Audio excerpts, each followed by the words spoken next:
Hey, it's Tom from Mr. Game Fight Club, and if you follow id Software, you might have heard that Quake 2 Enhanced has dropped recently.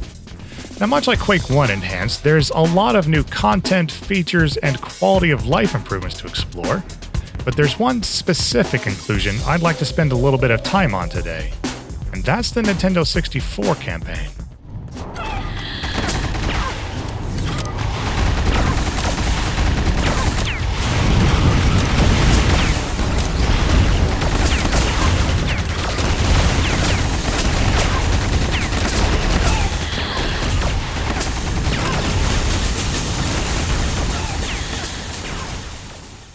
If you've already completed everything Quake 2 has to offer, or you're just looking for a different perspective in terms of level design, progression, and overall feel, you might not want to overlook this console port of a PC classic. Especially if you thought the original had too much backtracking or the environments were a little too brown.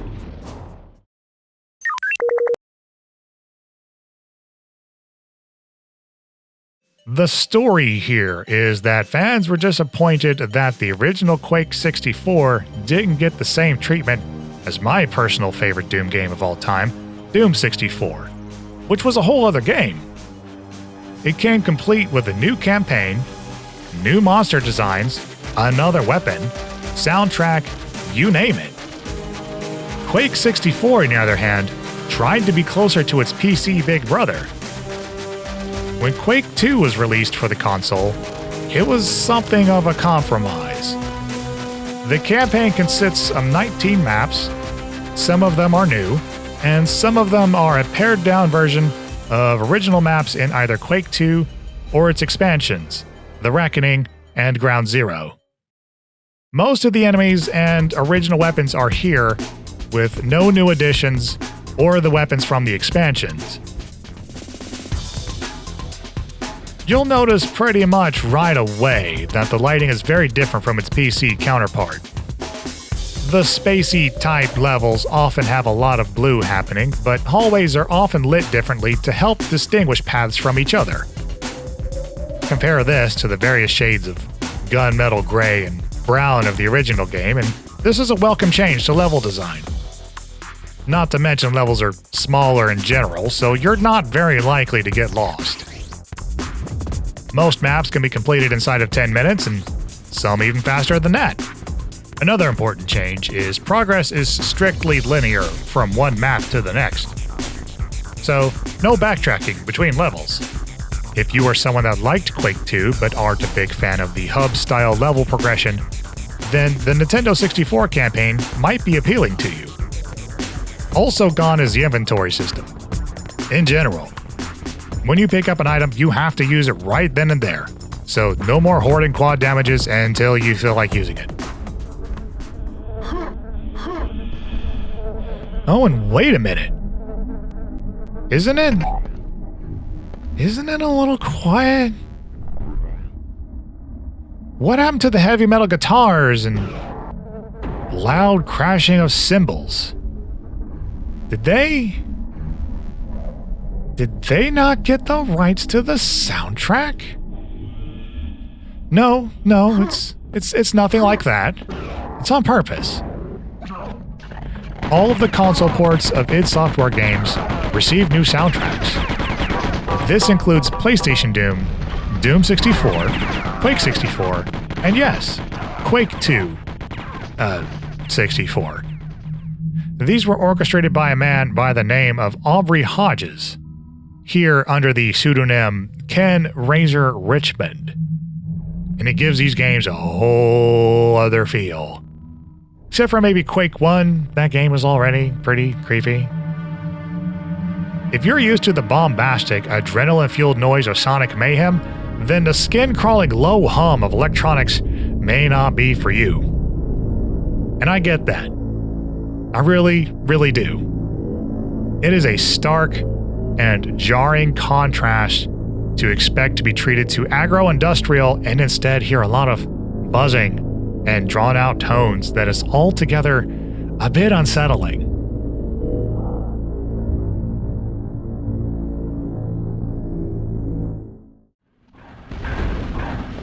At some points, there's no music at all. It's just you and the oppressive atmosphere.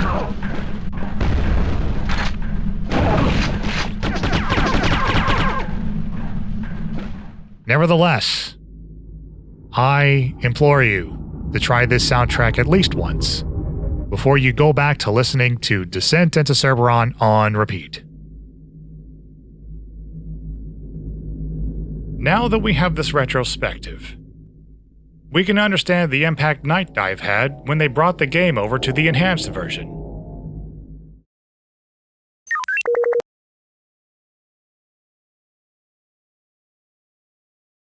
First things first, you are not going to find any ROMs here. This is not an emulation or a PC port of a console game. Rather, this is the textures, music, maps, and certain cutscenes lifted from the Nintendo 64 and running on the Quake 2 enhanced engine. Almost as if it were a pack of mods. As such, this is not going to be at one-to-one parity with the console version, and it's not meant to be. Although as far as I'm concerned, this is not a bad thing. The Nintendo 64 version had a number of limitations that Quake 2 Enhanced sidesteps entirely by importing all of the important stuff like the maps and textures so the game maintains its overall feel. And I cannot overstate how important it is that we get modern controls. Oh boy. Because remember, we had to deal with this thing. I played the game on authentic hardware, and this meant we only got one analog stick. You had to choose what that analog stick did, whether it was for movement or aiming, and we were lucky we got that choice. I chose to aim on the Y-axis with C buttons and turn with the analog stick. Did it get the job done? Yes. Did I lose a piece of my soul doing it? Also yes. It hurts. Make it stop. Like, you can forget about precision altogether. There's just a lot of hope involved in hitting your target. This game on an old school controller is awful. So count your lucky stars, we get to use keyboard and mouse and modern controller inputs. Now with that slight tangent out of the way, let's go over what some of those differences are between Nightdive's Quake 2 Enhanced and Nintendo 64's original release. Quake 2 Enhanced ditches the Nintendo 64's UI entirely. This includes font, the disappearing health and ammo counts, and its messages. So say goodbye to "you got the health" and "power amplifier." This also means no password support because, again, this is not a port. On rare occasion, some level elements are added that were not originally present, like this railing in Descent to the Core. The physics of low gravity works differently between the versions as well. For example, observe the trajectory of the grenade launcher. On Nintendo 64, grenades fire on an upward positive arc, making it rather difficult to aim. In Quake 2 Enhanced, the grenade fires mostly straight out of the barrel, making it much easier to hit the same target.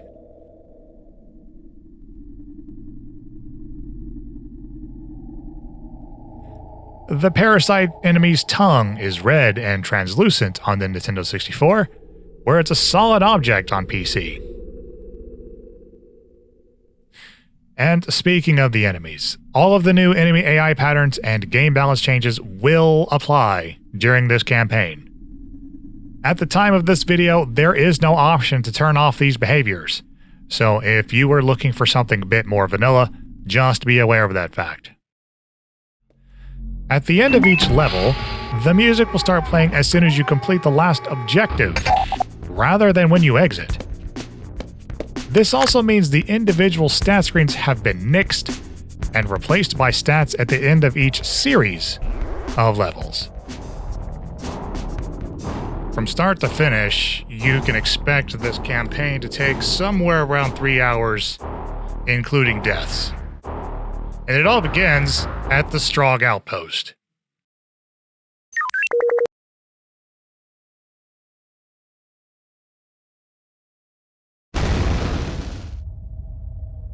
The outpost serves as our tutorial level and also access to our first weapon, the shotgun. You may as well appreciate it now.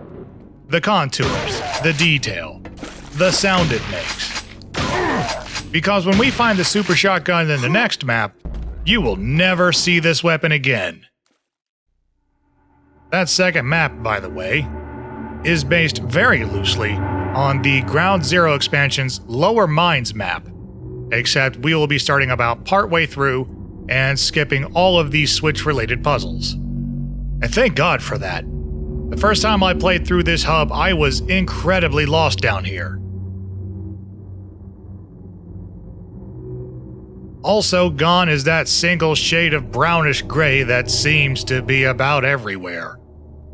Someone walked in and thought, you know what? We should paint the walls a different color or something. And they did. You can actually tell where you are based on the lighting. What a concept. This map is also extremely valuable to our arsenal. Now, there's no reason for me to head all the way upstairs right now, but I'm impatient. Near this very obvious sewer pipe, there's also the machine gun, and after a short trip through said sewer pipe, the grenade launcher is waiting for us down a flight of stairs. In particular, the machine gun received an important quality of life improvement in the form of removing the recoil. That's not a new feature in the Quake 2 Enhanced version either. That originated on the Nintendo 64. This used to be a weapon that required finesse to handle properly, but it's difficult to have finesse when your character has all the fine motor control of a sleep-deprived toddler.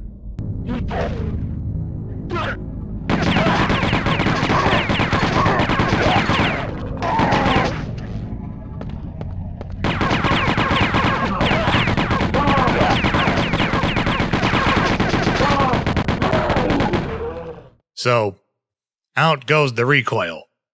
The Intelligence Center is our first truly unique Nintendo 64 map, and where we get to meet these doofy bastards, the Berserkers. You may notice they have a new attack, but technically it's not new. This leap was planned for the original, but it had to be scrapped because they couldn't make it work correctly. It only makes them slightly more of a problem since they still run directly into your shotgun blast.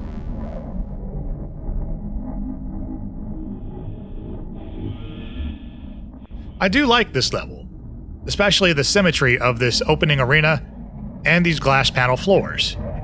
It's another way it differentiates itself visually from the base game and how it would do exactly none of this. I take my first death of the run when I don't notice this suspiciously silent monster closet opening behind me.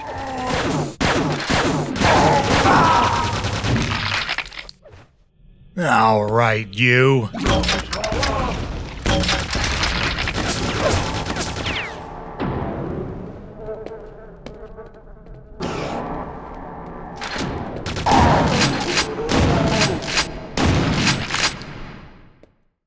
If the communications center looks familiar, it's because it is. It's an original Quake 2 map, albeit slightly altered here and there. We skip straight to the room just outside the sludge pit. Said sludge pit is pre-filled on the Nintendo 64, and at the bottom, there's a mega health where an adrenaline would be originally. Instead of exiting to the installation, we are teleporting to the next map. Here in Orbital Defense, we kick off a series of levels that we spend in low gravity. Fortunately, this doesn't factor into gameplay very much, other than your grenades travel farther and you can jump higher. Although this comes with the caveat that if you take explosive damage from the Iron Maidens or tanks, or shockwave damage from the Berserkers, this can send you flying off in a direction that you might not want to go in. The lighting here is also very distinctly blue. Like, we've seen some accents on the walls here and there before, but these levels are blue. The docking station revolves around this central arena whereby we fight some more Iron Maidens and a few Icarus. But we do pick up the rocket launcher here. The exit is guarded by a pair of gladiators, but is otherwise uneventful. The Strog Freighter comes to us from the Reckoning expansion. Some cuts have been made here as well, like the starting area, the medical wing, and the self-destruct sequence at the end, but overall, nothing really of consequence. What is of consequence, however, is the railgun. You definitely don't want to forget that.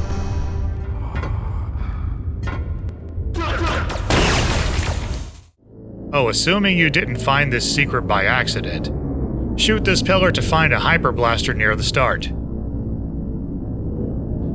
I call the cargo bay Oops All Gunners, because these dudes are all over the place in here. It's a short map, but somehow they managed to cram more of these sons of bitches in this one level than the last 2 or 3 combined. A map called Cargo Bay does come after the Strog Freighter in the Reckoning expansion as well, but this one is new. You can expect ambushes, a sewer for some reason, but not much in the way of actual cargo. Okay, there is some cargo. A little bit. We are coming up on the halfway mark now, and although the Zaxite Mine is one of the shortest maps other than the Strong Outpost, it is so visually distinct from the rest of the game that I use this level to delineate the campaign as pre-Zaxite and post-Zaxite. More of that symmetrical map design is on display here, as these rooms that anchor each side are mirror copies of each other. These cave textures are used pretty rarely in the game, and certainly not to this degree.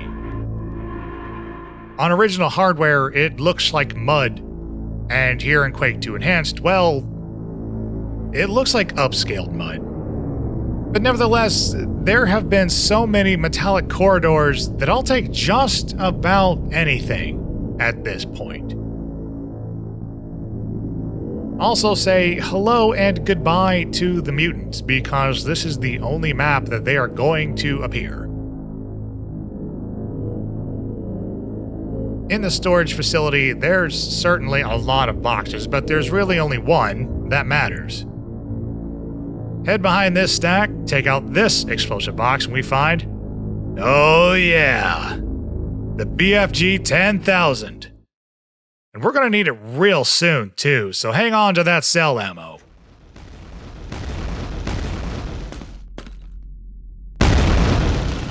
Light 'em up!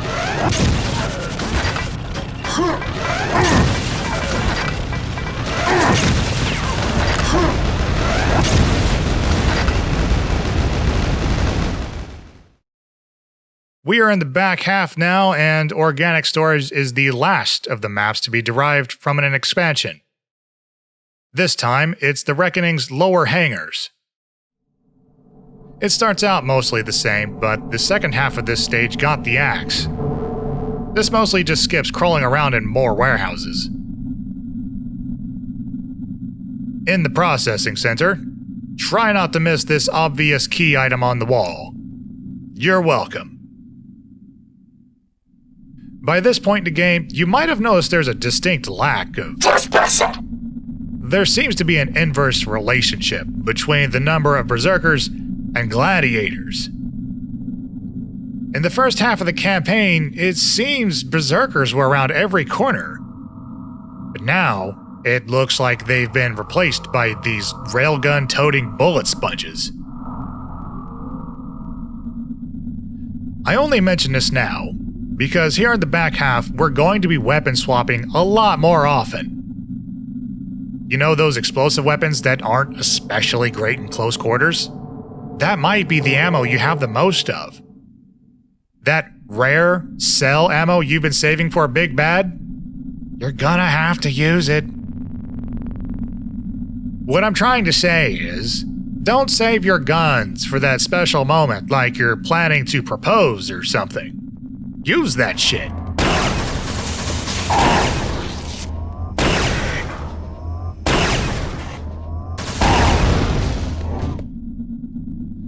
The geothermal plant starts off with a tram that takes you across a lava flow.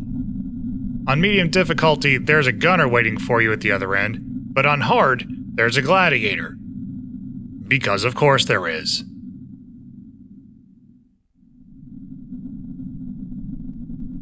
After a minor bit of platforming, some dancing around this central turbine, and navigating a few narrow fights on the catwalks, the bridge to freedom isn't too far away.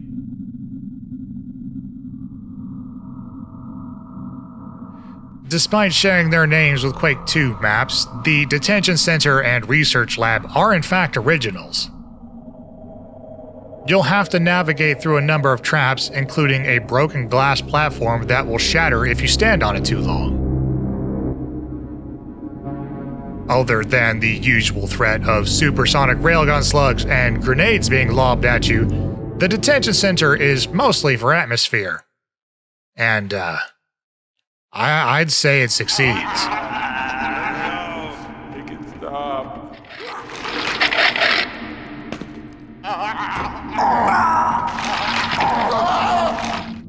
The research lab, on the other hand, does a pretty good job of draining your ammo pool. All the spongiest boys are out to play, and the enemy density here is rather high. We're in the home stretch, and bio-waste treatment opens with an enforcer heading for an alarm on the wall. If he makes it to the button, or you push it yourself, it just means you have to take down a few more flyers.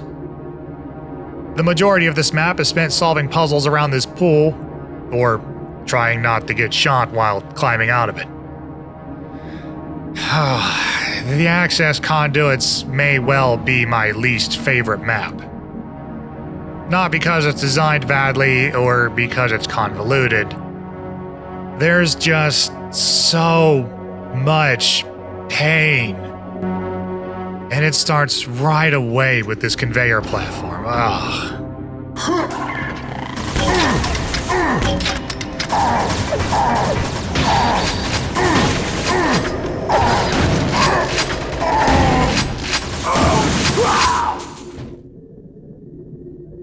Going up the stairs is every bit as much of a slog as there's a parasite just waiting for your juicy innards, and an Icarus just behind you. Every step is a battle unto its own, but the day is won. Eventually. Descent to Core is the penultimate level of the campaign, but honestly it doesn't feel like it. Mostly, it's just confusing, despite being visually impressive. There's this elevator shaft that makes it look like you're going somewhere, but you're not. You're supposed to notice that there are platforms rising up from the void and hitch a ride up to an arena.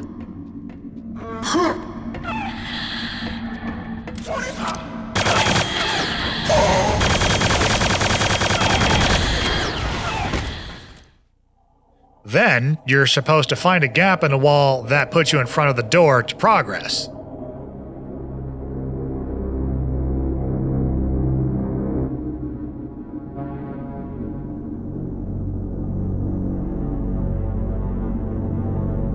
Like I said, confusing. Whatever.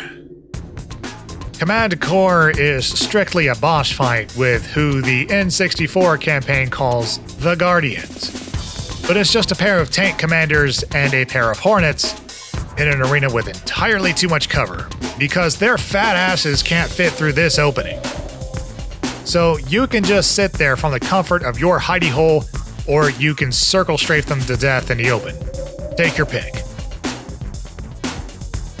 In either case, when you take the exit, that's it.